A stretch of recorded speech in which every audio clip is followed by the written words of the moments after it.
Hello there, Star Wars fans, and welcome back to another RebelScum.com video review. And today we are reviewing the new HK-87 assassin droid from Season 2 of The Mandalorian, and most recently, the Ahsoka series. And here he is in the box, so you have that windowless packaging art there. But luckily, the red HK-87 will be in the bubble packaging once again, which is very nice. On that side, you've got some side panel Black Series art from that awesome Mandalorian banner. On that side, you've got the figure and the accessories that come with him. And on the back, you got another image of the figure and some words and things. And that's pretty much it for the packaging. And here he is out of the package. And this is a very, very cool droid design. I like this new droid a lot. There are some interesting features to its silhouette. There are some similar silhouette aspects to the HK-47 design from the HK-87 design. Much like many other Star Wars fans, my mind is also spinning as to, okay, when are they going to reintroduce HK-47? Because HK-47 is a very popular fan favorite droid and a notorious assassin droid within the Star Wars universe. And while we haven't really gotten any new canonical stories of HK-47 recently, the character is most likely still technically canon because a lot of the characters and concepts from KOTOR and the KOTOR era are still canon. And if they're bringing in HK droids and they've already established that many of the Sith Lords, including Darth Revan, are still canon, then we can likely assume that HK-47 is still canon along with them. It's also very likely that we're probably going to see an HK-47 in Black Series very soon, and I'm just speculating based off of the evidence we have presently, and that evidence is Hasbro's been doing KOTOR characters very recently. We just got Bastila, and we just got Darth Malak. And VC is making a push for KOTOR characters as well with the recently announced Darth Revan and recently pipelined Jedi Knight Revan, which, no surprise there, that's a simple repaint for Hasbro to do, and it's still a different characterization and version of Revan that collectors are still going to want. And they pipelined an HK-47 for VC, which leads me to believe it's probably not long before he's pipelined or just announced for Black Series 6-inch scale as well. But for now, we're talking about the HK-87 droid. And like I said, it looks very cool. I really like the silhouette. I like this style of pauldron that they've been doing on droids lately ever since we got the KX series droids. Now, it's not exactly like that. It's a little bit different, a little bit more rounded, and there's more textures to it than that smoother shape of the KX series or even now the New Republic droids. But still interesting. I like how round, and I like these notches on here. I like the uses of gray and beige and this different shade of red. And I also like how it's not exactly the same shade of red as the red HK-87 droid. I don't know if that's supposed to be a higher ranking HK-87 droid out of the HK-87 droids so far. Unfortunately, they haven't really expanded on much information on this droid model yet. In fact, he comes with a really cool blaster. I really do like the new blaster model that the HK-87 droids are using. It's very similar to the E5, which is the blaster rifle model that the battle droids use in the prequel era. But as you can see, the back end is a little bit more elongated. It still has that upper bracket that the E5 has, and it has a narrower muzzle and barrel on the end. So kind of interesting design. I like the big trigger guard that the other one had as well, so I like how it carried over that design. As far as what specific model this is, we don't know yet. I've been scouring the internet trying to find more information on this, more information on the HK-87s, because I personally want to know more about this droid model because I really like this new droid model. They're very cool, and they seem to be quite effective aside from facing off Ahsoka, of course. And yeah, interesting blaster. It's just Well, what's the model? It's definitely got to be an E series, though, right? I can't be the only one who thinks that. He can, of course, wield his blaster rifle in his hand here. So you just take that, put that in his hand, and he's ready to blast Jedi or Mandalorians if they so happen to betray the person who hired them and team up with the Jedi. I like the cloth goods sash here. I think that's very cool. It is kind of removable. It's a little difficult to get to because you've got this bundle of cables going across his torso. So that's going on right here. And then, of course, you have this cool looking belt. And I really like the belt buckle, too. And seeing it in gold is kind of an interesting choice, especially for a droid.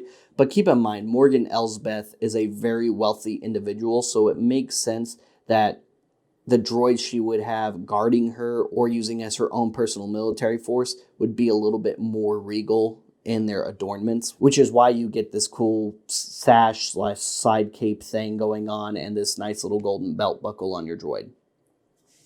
Overall, I feel like they nailed it from their look in The Mandalorian. I mean, they could look a little bit more dirty. A nice little black wash, I think, would do this droid very, very nicely and just help some of those details, some of those textures and little subtle details pop out just a little bit more. I think the head design is kind of interesting for the HK-87 droid. Kind of reminds me of an old World War II German military helmet, which definitely makes sense aesthetically considering George Lucas took a lot of inspirations from World War II when he was building the Empire as a bad guy faction. This figure is fully articulated. Head is on a ball joint. Fully articulated shoulders. And you've got these cool inner socket joints too that go in and out. They're not quite like the butterfly joints because it's this inner socket joint itself seems to be on a ball joint, as well as the shoulder, of course, being attached to that inner socket joint. And you've got full range of motion on that. Soft rubbery plastic on that pauldron there so you can articulate it well. No upper bicep, single jointed elbow, and you have a swivel at the top of the elbow, and you have a swivel at the bottom of the elbow, and you have wrist swivel up and down on the wrists, waist, hips, inner thigh joint, single jointed knees, single jointed ankles, rocking ankle joints, all that good stuff. So this figure is very articulated, and like I said, it's just a really cool design, and I loved getting to see them in action, just watching them just vault up onto buildings in Season 2 of The Mandalorian, and then just seeing more of them in the Ahsoka series has been very cool, and I can't wait to get an Electro Staff for the Black Series 6-inch one in the future, because seeing them use the Electro Staff was very cool in Ahsoka, and I'm a little bummed out that the red one doesn't have an Electro Staff. The VC version does, although oddly enough, the upcoming VC red HK-87 droid comes with an E5 instead of the correct blaster rifle mold, which I find a little strange, especially for VC, because VC usually gets those kind of things a little bit better than Black Series at times. And the upcoming retro HK-87 droid has a Kenner style version of their blaster rifle, and it looks correct relatively. So it's kind of funny to me that the mix of weapons that are going on with the Ahsoka HK-87 droid releases, where the Black Series one has the correct rifle but no staff.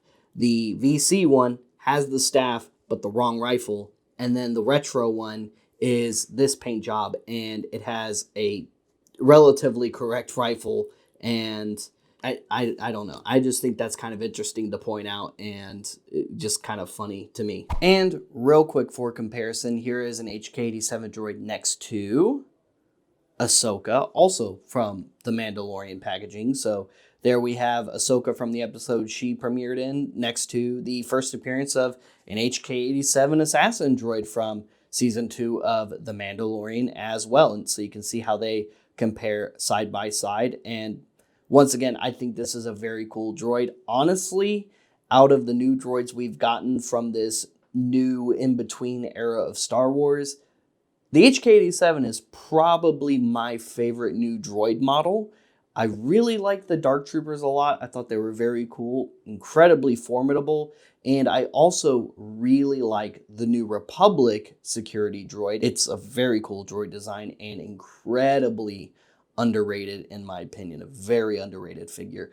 But I also kind of feel the same about this one, except I like this one more than the New Republic droid just because the colors that are going on here are pretty cool and they work for me. So for me, there's just a little bit more going on for this figure and I really like it. Plus, I love this cloth goods side cape half robe thing that's going on with this droid, because putting robes and capes or cloaks on droids is just a really cool look in my opinion. So I'm happy to see that, and I'm glad to see that it continues to happen in the Ahsoka series.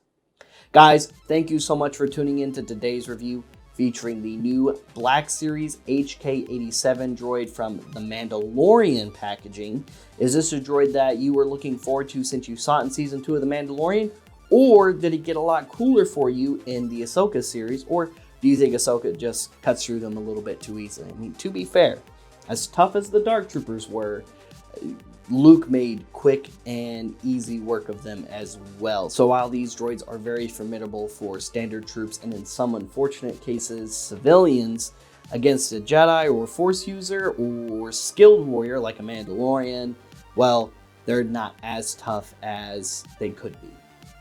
Stay tuned for more Black Series reviews. Check out some of our other content. Like and subscribe. Follow us on social media. And make sure you check rebelscum.com every single day for daily Star Wars toy-related content, whether that's news, video reviews, or something else. But also, if you like non-Star Wars content, check out our sister website, cooltoyreview.com. There's all kinds of awesome toy news, reviews, and more on cooltoyreview.com. Like and subscribe to the Cool Toy Review YouTube channel. Like and subscribe to Bay 12 on YouTube as well for other non-Star Wars toy-related news, reviews, and more. And if you're looking for some really cool Star Wars toys and merch, come by Order 66 Multiverse in the shops at Willow Bend Mall in Plano, Texas, which houses Order 66 Toys, the nation's official all-Star Wars collectible toy store.